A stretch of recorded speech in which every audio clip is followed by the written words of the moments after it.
Mga... Sasabihin ko kasi doon. So ngayon... Rest, tumumi ka dyan. Malinaw at crispy. Ulit, parang tatap. Good day mga kapatid, at bagong araw na naman. Welcome na naman po sa ating video na pinamagatang tips and tricks. Dito mga kapatid, pag-uusapan natin ang isang bagay kung bakit ba nagiging klaro at malinaw po yung ating mga video mga kapatid. So bago natin simulan yan mga kapatid, ano bang ginagamit natin cellphone mga kapatid? Siyempre iPhone lamang po ang gamit natin. Yes mga kapatid, bali ang gamit natin ay iPhone 15 Pro Plus na fully paid. Ngayon mga kapatid, huwag na natin patagalin pa. Ngayon kung bakit nga ba napakalinaw at napaka-crispy po ng picture natin mga kapatid, after natin picturean yung mga finished product natin tattoo mga kapatid. So meron tayong ilang mga ginagamit mga kapatid nang sa ganun nga po is maging klaro at malinaw po yung ating video. So ngayon mga kapatid, ano yung mga gagamitin natin para maging crispy, malinaw yung mga pictures at video na ginagawa natin. Ngayon mga kapatid, makikita nyo sa ating harapan yung ating mga kakailanganin. Uno na dyan mga kapatid, ang CPL, meron tayong ilaw at meron tayong polarized film. So ngayon mga kapatid, unahin naman natin yung CPL. Itong CPL na ito mga kapatid is mabibili nyo ito mga kapatid. Bali, ang trabaho nito is mag-filter po mga kapatid nung liwanag. Ngayon, hindi natin ito masyadong gagawin pang technical mga kapatid kasi mahirap ipaliwanag mga kapatid. Basta ang gagawin nyo lamang dito mga kapatid is bilihin.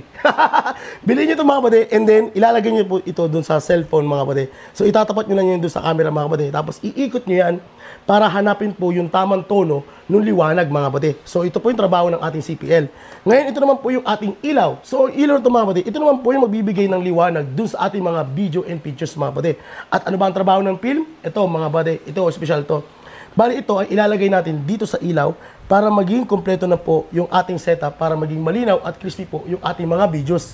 So ngayon mga kapatid, dahil nga ito ay kinat ko na, galing ito sa malaking film mga kapatid, no? So kinat ko na to, tapos sinukat dito, pero syempre babawasan pa natin yan. At ituturo ko sa inyo kung paano to ginagawa. Ngayon mga kapatid, ayan, so ipapatong natin yung film, tapos susukatan natin. Kuha tayo dito ng marker, cutter, gunting, tape, yan, ito yung mga kailanganin natin mga kapatid. So, para maging maayos at maganda yung ating pagkakabit ng filter, so, gugupitan natin tong filter na ito mga kapatid. Isasakto natin ito dun sa salamin ng ilaw. Yan. So, after nyo itong magupit mga kapatid, meron itong dalawang plastic.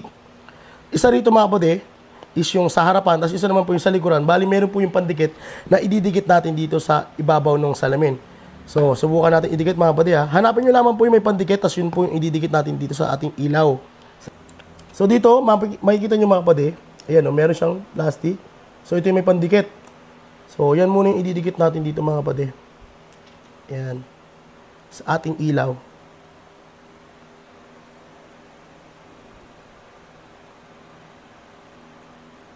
Yan o, di ba? Simple lang yan mga kapatid. Ididikit nyo lang siya, ganyan.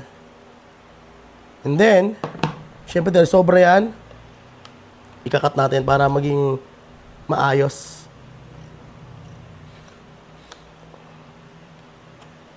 Di ba? Pogi-pogi na agad yung ilaw natin mga kapatid.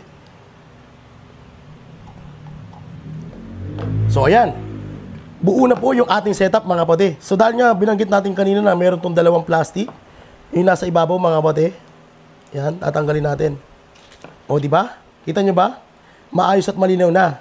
So ngayon mga kapatid, aangat kasi itong plastic nito kaya meron tayong tape.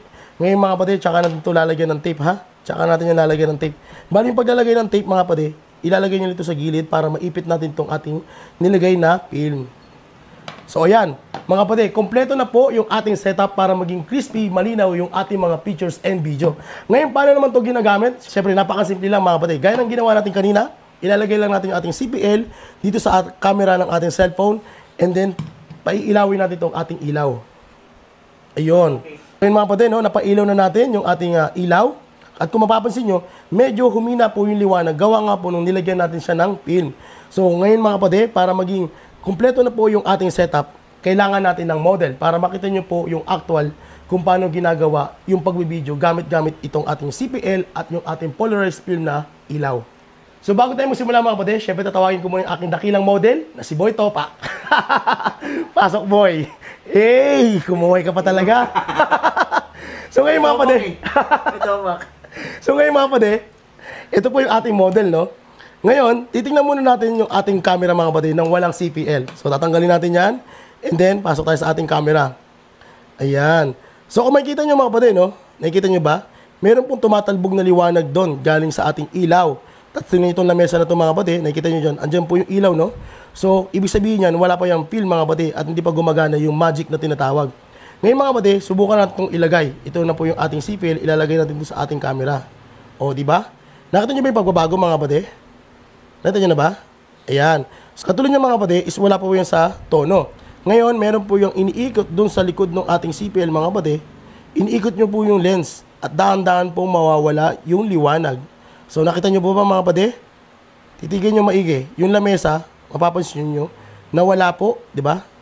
Nawala yung liwanag. O, di ba? O, nawala yung liwanag mga kapatid, no? So, ibig sabihin niya, pag nawala yung liwanag, nandun na po kayo sa tamang peak. Kaya yung video yung ginagawa natin mga kapatid, ayan, magiging crispy na po yan mga kapatid. Diba? Nakita nyo ba mga kapatid? So, subukan natin tanggalin ulit yung ating CPL. Ayan. So, makikita nyo po yung diferensya mga kapatid. Ayan siya, no? Tumatalbog at mayroong liwanag. So, yun po yung tinatanggal ng ating CPL mga kapatid. Yan po yung tinatanggal niya, yung glare. Ngayon, kapag nilagay natin siya ulit, ayan, di ba? Nawala na yung glare mga kapatid at nakita nyo na pong crispy, malinaw na po yung video yung ginawa natin. So yun mga kapatid, naipaliwanag naman natin siguro ng maayos kung paano nga ba ginagamit itong gamit na to para maging crispy, malinaw yung ating mga videos na ginagawa. So may katanungan, message lang po sa ating Facebook page Solita 2. Yun naman po, maraming salamat!